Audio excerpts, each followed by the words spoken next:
Hey everyone, the name is Jasper at welcome sa Lakad at Kwentuhan kung saan habang ginagawa ko tong paglalakad na to, nag-uusap tayo about sa kahit anong mga bagay. Right now it's already 4:35 p.m. Sobrang init ngayon dito.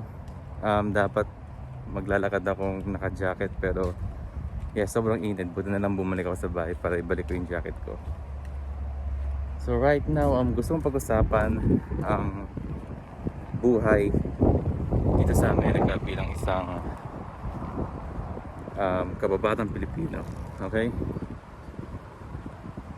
So kung isa-summarize ko yung buhay dito, yung pati yung transition from living in the Philippines papunta dito sa Amerika, masasabi kong mahirap. It will affect your mental well-being. Dito tayo kasi may mga tao sa tabi ko, ay kung narinig nila akong magsasalita. So ayun nga, mahirap siya mentally kasi isipin mo yon, madami kang mga tropa sa Pilipinas. Tapos sa loob ng isang araw, hindi mo na sila makikita sa personal. Kung makikita mo man sila, abot pa ng ilang taon. At kung makikita mo man sila, kailangan mo talagang gumastos ng kalaki-laki. Kasi ang pangbayad papuntang Pilipinas ay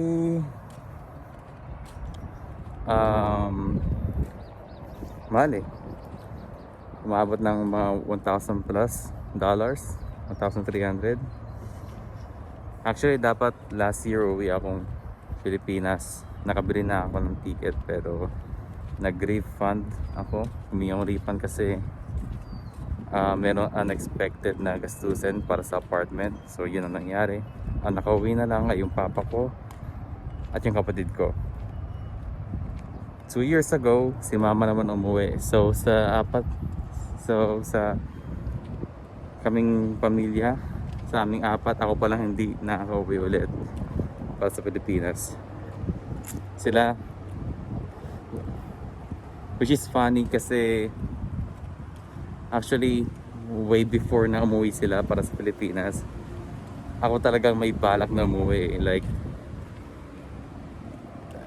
kasi paano na-depress ako. There's a point in my life here in the US na sobrang depressed ako na laging araw-araw na lang homesick ako.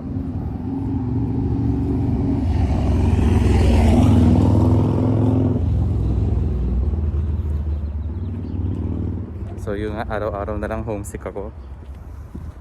At bubuksan ko yung computer para manood lang ng mga commercial na galing Pilipinas, yung mga luma pati modern, just to feel nostalgic at para lang maging updated sa kung ano nangyari sa Pilipinas. I also watch the news, same thing, mga same na balita, traffic, init, mahabang pila, at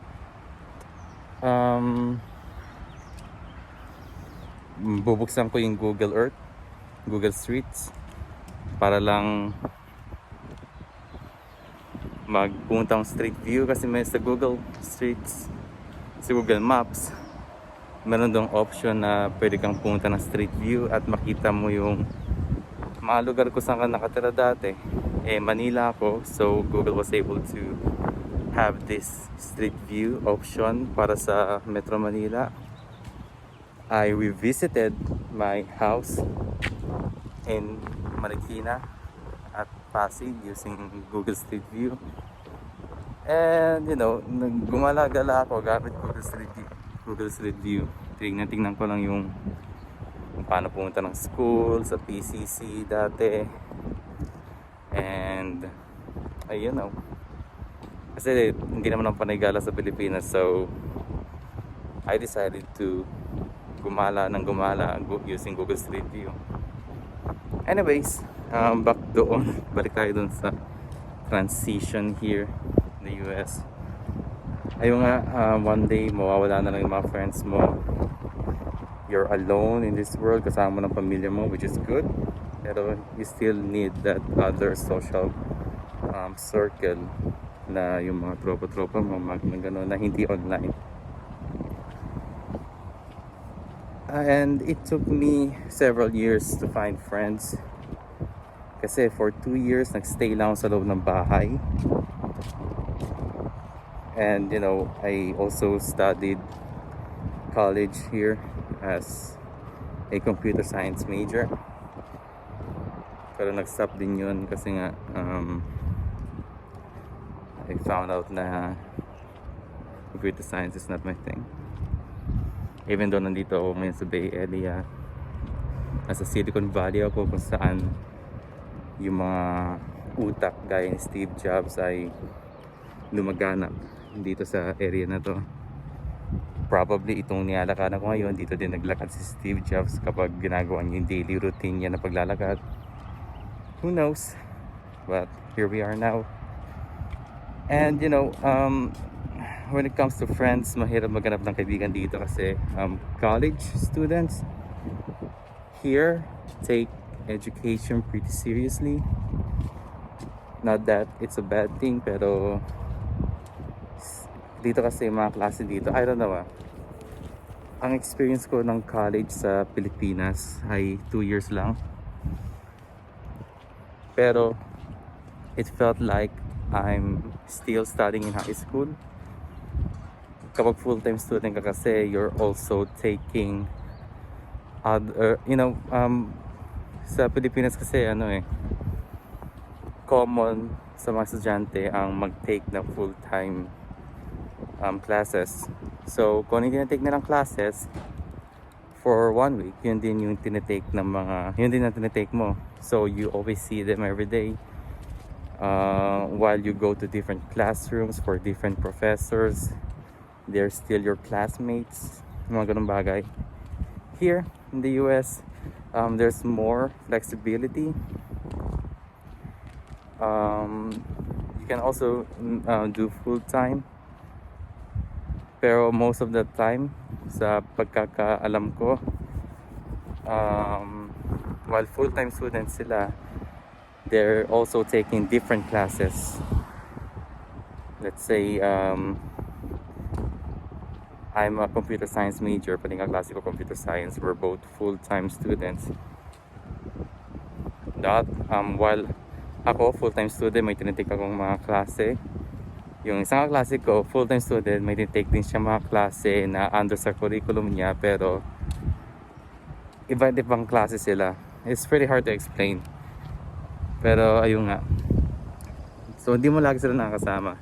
Nakakasama mo lang to mga kaklase mo na to for 1 class or for 2 classes for the full semester. Kaya ayun nga. And you know, sa 2 years ko dito sa US, yung I didn't have friends. I talked to my classmates kasi you know, you have to, there are groupings and stuff. Pero like friends that you can hang out with, no. Hindi yata mangyayari yun. Depende na lang kung madaldal ka talaga. Ay ako sobrang tahimik ko. It's only when I moved here to the Bay Area na nagkaroon ng friends from school, from outside school, sa work, because dito din sa Bay Area ako nagtrabaho. Doon kasi sa Sacramento, back then, puro lang, puro school and video games lang, and some other hobbies na ginagawa ko, gaya ng pag-drawing, mga ganun. And sobrang hirap din at the same time kasi while I'm taking my classes ngayon, dito muna tayo. Mainit eh. Kasi while I'm taking my classes ngayon, hindi ako full-time na student. Because I'm also working. Hirap i-balance yung dalawa, kasi you have to be a full-time worker para lang matulungan ko yung parents ko sa pagbayad sa mga bagay-bagay, sa bills, sa bahay, kasi sobrang mahal ng bahay dito sa Bay Area. Sa bills, sa bahay, sakyan. Kaya other people, they take 2 jobs.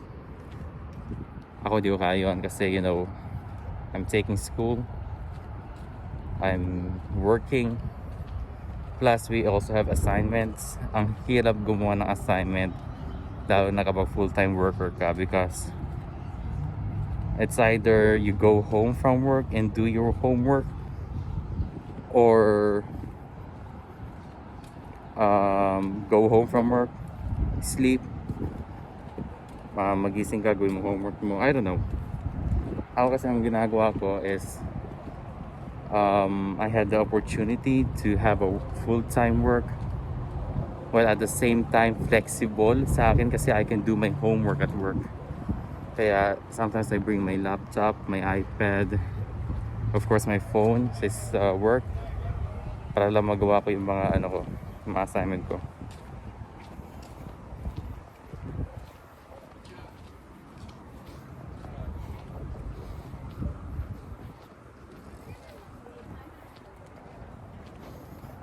Kaya ayun nga.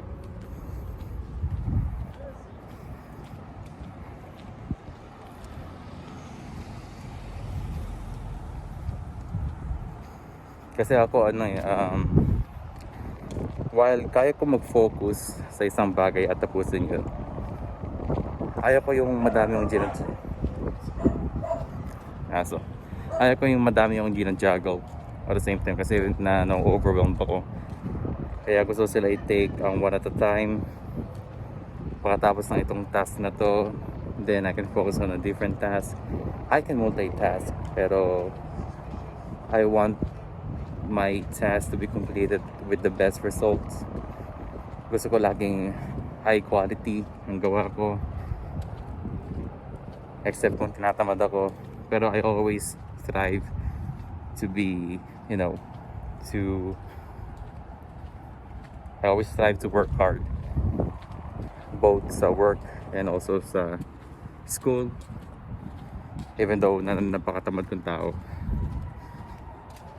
Kasi when it's only when I went to the US na appreciate ko yung education. While dati nasa Pilipinas ako, I did pretty well sa school. However,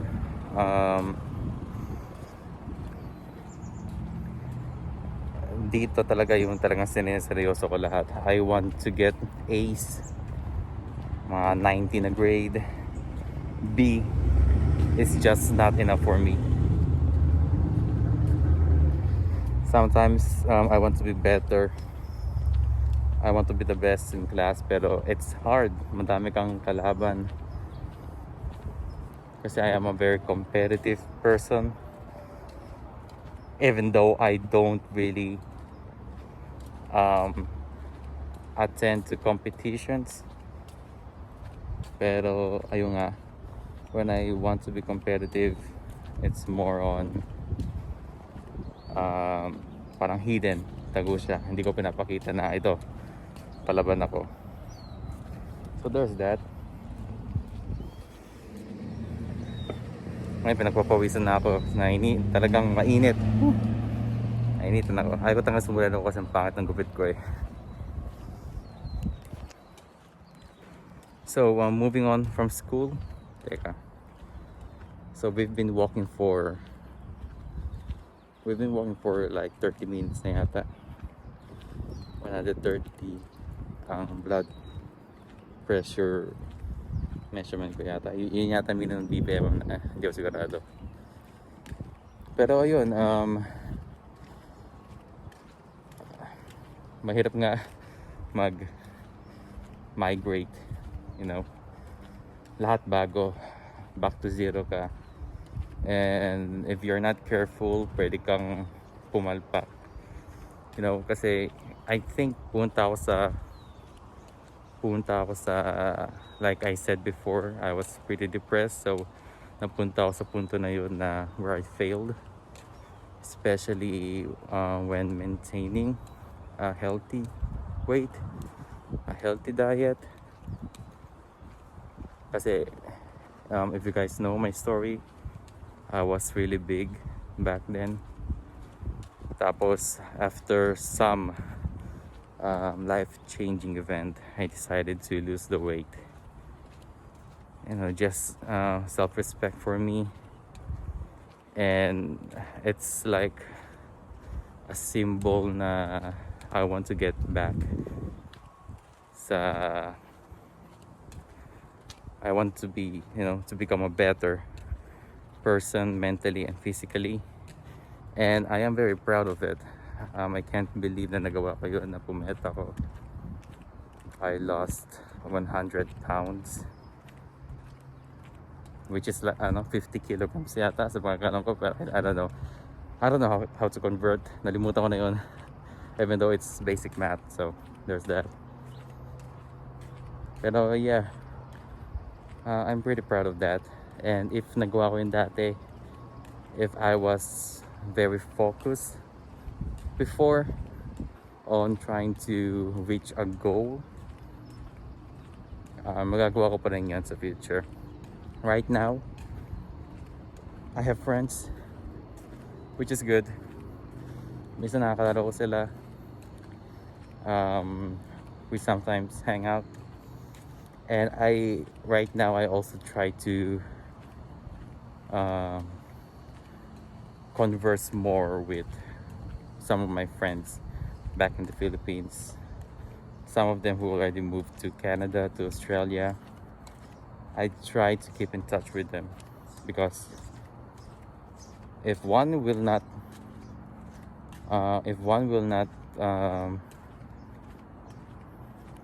basta yun.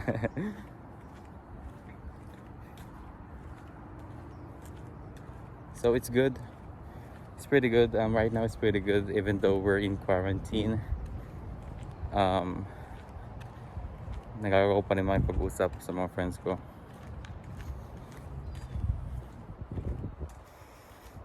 And mga ganung bagay.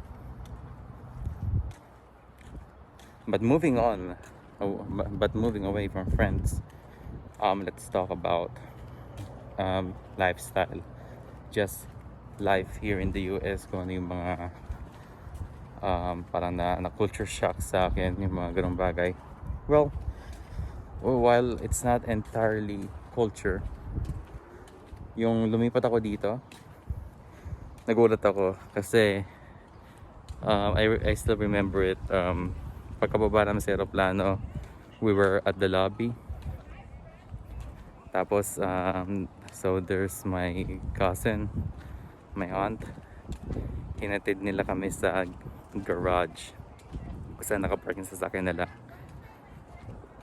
So that's what we did. We went to the garage at laking gulat naming magpinsan at magkapatid. Kasi when we went to the US, kasama ko yung some of my family na galing Pilipinas. So, laking gulat ko na wow. Napasabi ako, wow, yung garage nila may aircon ha. Social. Pero it turns out na sabi ng cousin ko na lumaki dito, walang aircon sa garage. It's just the temperature, the climate, the wind of California, which is weird kasi like literally kasi sa Pilipinas kapag mahangin, parang mainit na hangin siya. You can feel the wind pushing your skin, pero you cannot feel the coldness. It's just sometimes it's just heat, sometimes it's nothing, it's just something pushing your skin. Pero dito malamig wow. I was super impressed kasi it's like my first time experiencing it. Kasi if may ganun sa Baguio, I don't know, hindi ko alam. Last time I went to Baguio, I was maybe around 8 years old. So I only have memories about the environment, about what we did, pero memories about the climate, temperature, wala. So, ayun nga, we also nagulat din kami yung pagkapunta namin sa bahay ng tita ko. It's already 9 o'clock, pero may araw pa rin sa taas. May araw pa rin sa langit. Hindi ako makapaniwala. Dito, I think if it's summer, lumulubog ang araw mga 8 to 9 or 7. Compared sa Pilipinas, lumulubog ang araw mga 4 o'clock PM. And dito yung I think yung mga mahilig maggala-gala sa Pilipinas, they will have more time spending time with their friends outside kasi yung araw matagal lumubog. So, ano ba? Ano ba pwede sabihin? Oh yeah. I think I want to talk about yung parang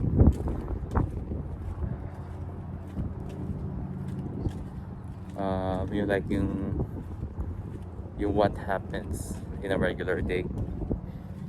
It's, I don't know why, pero I think I was too young before to realize na life repeats itself. You do the same thing every day. If not, you do the same thing every week. You wash your clothes, you buy groceries,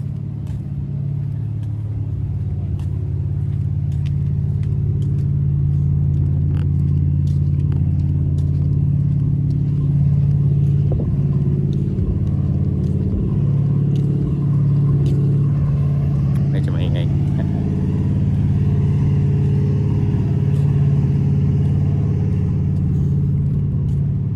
So yung you buy groceries, you go to the gas station to fill up the gas. What else?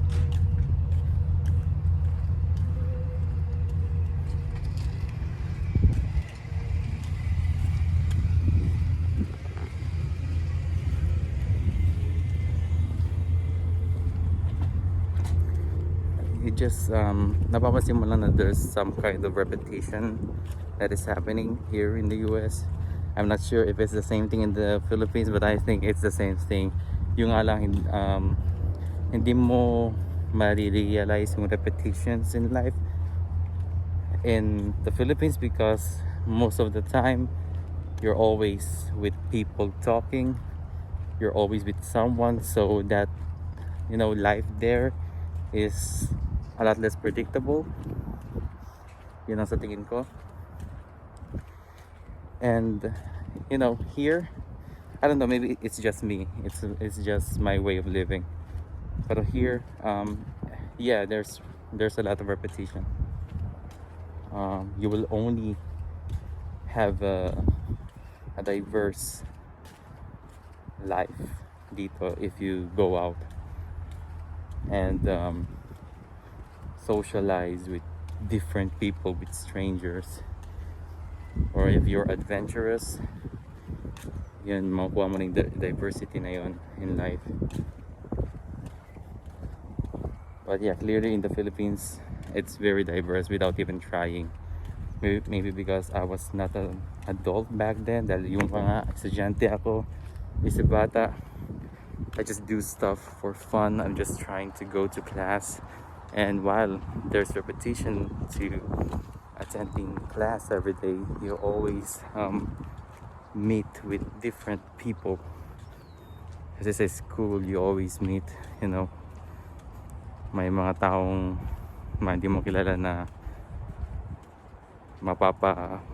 kailangan nyo mag-uusap kasi Pag nasa social group ka, one of your friends, other friends will just show up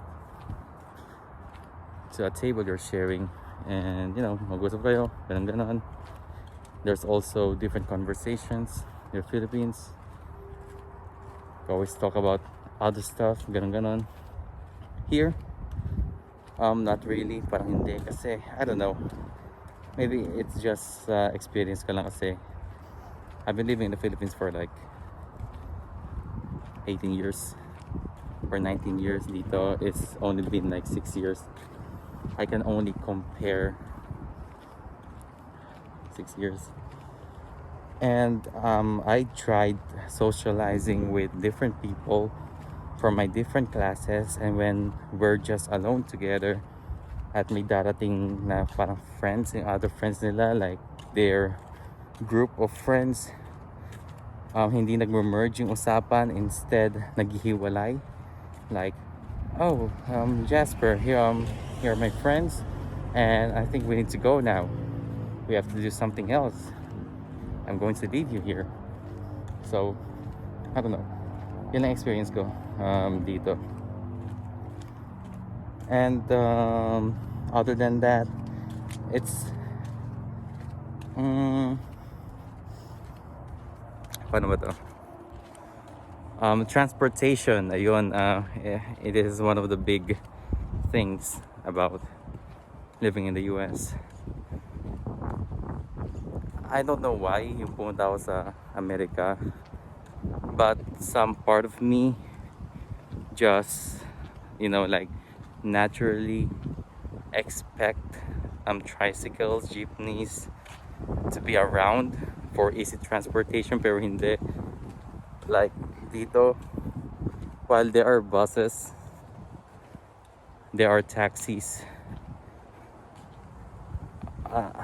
Na-overwhelmed lang ako, because you really can't go around the city, around America, without having your own car. Philippines kasi, parang feeling ko yung kahit saan kalsada kang dumaan, there's always you can always commute. Kahit saan kalsada ka, that vehicle in front of you can bring you to anywhere in Metro Manila. But it's way different here. While yung mga buses dito have their own schedules, have their own routes, you always feel restricted. Everything is so limited.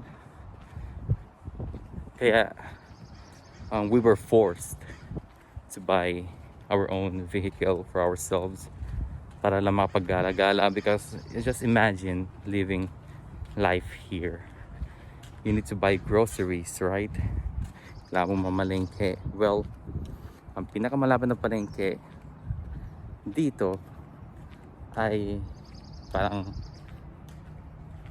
maybe 1 o 2 oras ang paglalakad. Plus, wala pa sa yung grocery. Or what if pauwi ka na, you have your groceries on your hands? No. Wala pang grocery in your hands.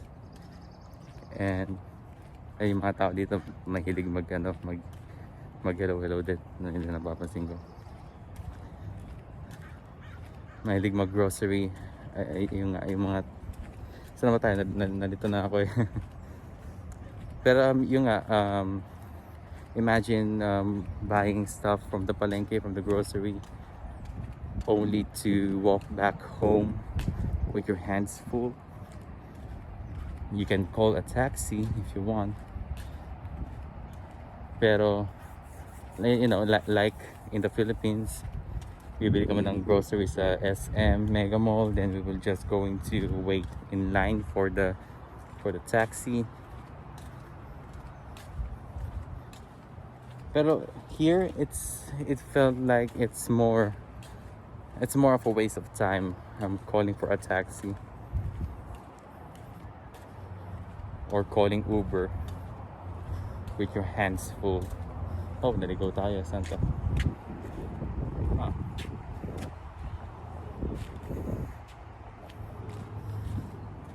So yan, ito naligo ako.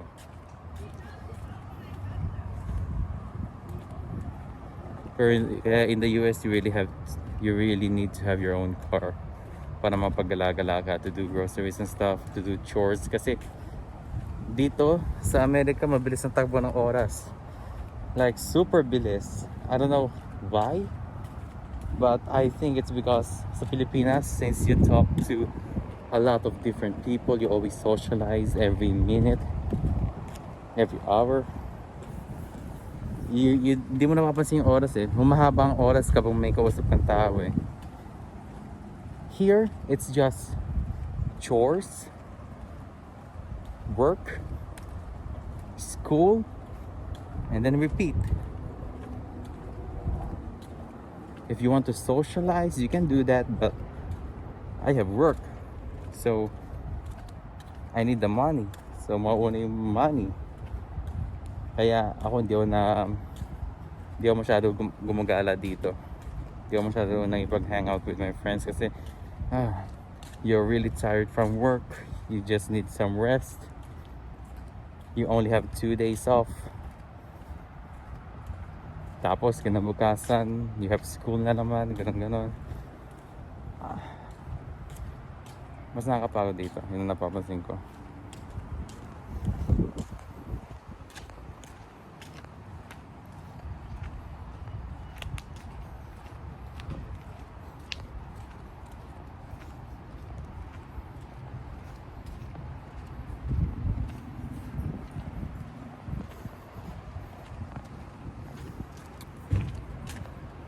So, ayun nga. So, there's transportation. Then, sabi ko, you have the buses, the taxis, the trains.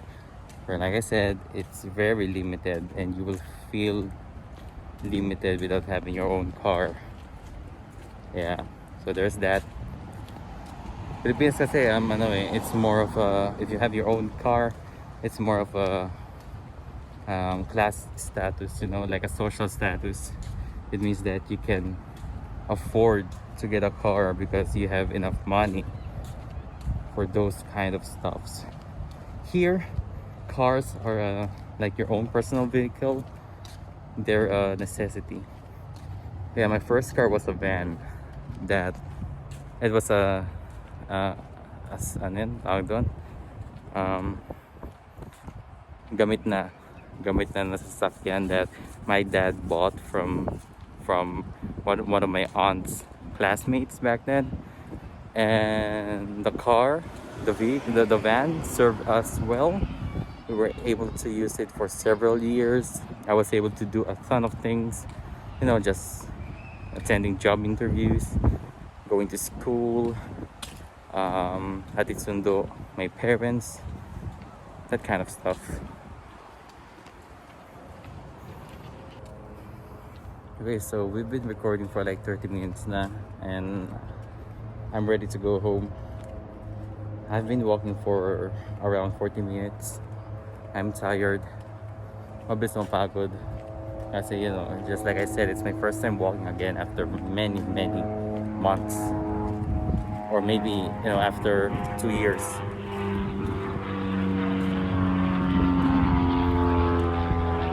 Kung nakikita nyo, that's a private plane. Dito kasi for sure may ganito din sa Pilipinas, pero dito there's a lot of people who have their own planes. Meron sila mga they're pilots, they have their license, they can just go around. And yeah, it's not a private planes is something that you see here. It's something you see here every day when you're outside. So what other stuff should I talk about? Well, one thing I can say is dito maraming Filipino, like super dami, like insanely napakadami. And they're all like like regular Filipinos. They're all diverse. I've met a lot of Filipinos na lumaki dito. Others migrated here from the Philippines.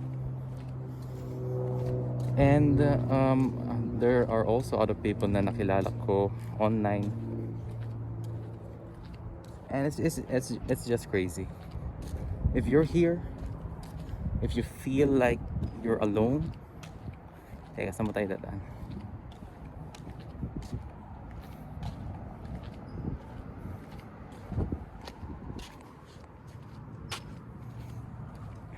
If you feel like you're alone, kung lumipo ka dito mag-isa, don't worry about it that much because there's a ton of communities, Filipino communities dito na you can join. Actually, sa school ko, there's a Filipino club, just Filipinos. Some of them are born here, others are lumipat dito. Dito, lalo dito sa California, kung saan ka tumingin, everyday you'll always see a new Filipino face.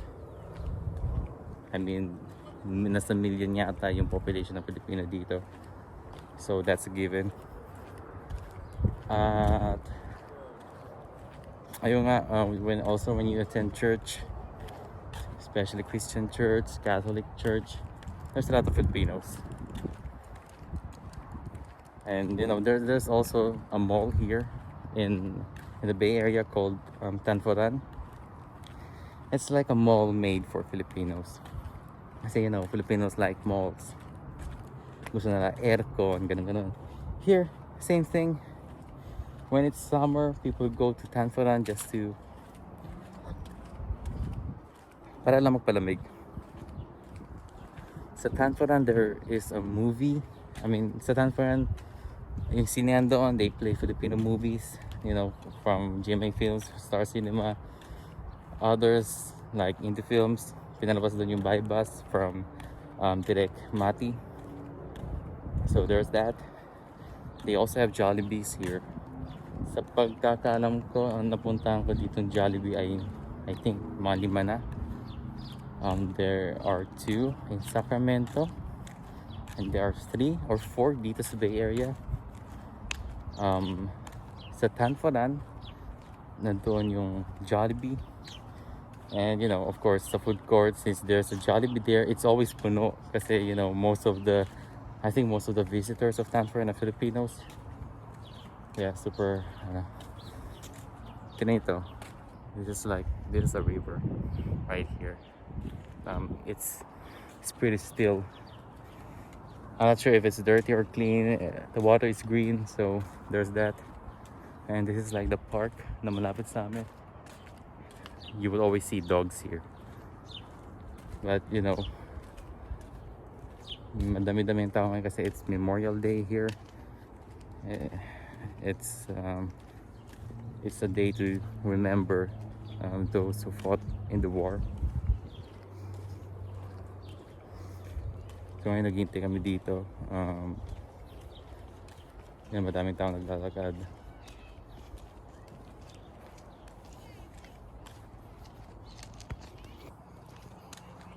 Okay, so malapit na sa bahay. I think I'm just 5 minutes away from home. That's basically it. Yun yung mismo yung storya na how it felt like migrating here in the US as a young adult who hasn't finished his college degree.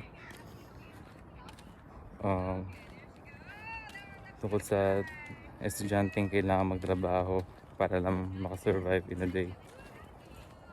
Ayun na yung story ako. I'm trying to do itong lakad-lakad na to. Nalimutan ko na yung title, pero itong lakad na segment na to, na video na to, whenever I'm going out and have some walk, while at the same time practicing social distancing and wearing a mask, kasi we live in that world right now. We're in this timeline, but I just want this pandemic thing to end. Kasi I might be doing well ngayon, pero other people out there, they're really suffering, and we can't do anything about it but to wait. Binabantayan ng mga tao yung sarili nila ngayon, and it sucks that other people out there um, are having worse, are experiencing the worst. In a couple of weeks, I might already be in a different job na, kasi I used to work at the airport, but I got laid off because of this pandemic. Now I'm unemployed. I need to work. I need the money. I need food. I need to pay the bills. Even though there's a pandemic, even though the world is on a pause right now, life is still happening. You still need to survive. And it's the same thing for every one of us. Kahit nasa US ako, if you're in the Philippines or in a different country, we're experiencing the same thing but at different levels. Like I said, other people are experiencing the worst, and I'm always praying now they'll get through this, and hoping that their lives will be in a better shape compared to what's happening to their lives right now. And yeah, look, nasa lockdown kami ngayon, and I still went outside. I think it's kinda irresponsible para sa akin, pero I tried to maintain my distance. I had my mask. Pag uwi ko, I will wash everything. I will take a shower. I will sanitize my phone, put my mask in the laundry. I don't want anyone in my family get infected, because that's like that will be really, really bad. Yeah, for people who are experiencing, like, they're feeling down right now because of the pandemic, I suggest going out for a walk while maintaining social distancing and wearing a mask. Use gloves if you have to, because doing walks is, while they're very tiring, it's just very it feels rewarding. Ako, bago lumabas ng bahay, I was feeling pretty down, but ngayon nagawa ko na itong video na to, and I also did the walk for an hour. I think I feel better. I feel better right now. So kung may sasuggest kayo na video na gagawin ko sa susunod na paglalakad, mag-iwan na lang kayo ng comment. I also made a bye-bye basics tutorial. By the time na na-upload ko to, I think nasa YouTube na rin yun. So please, panoorin nyo. And subscribe to the channel for more itong thoughts on walks na to. Thank you. And take care of yourselves. Goodbye.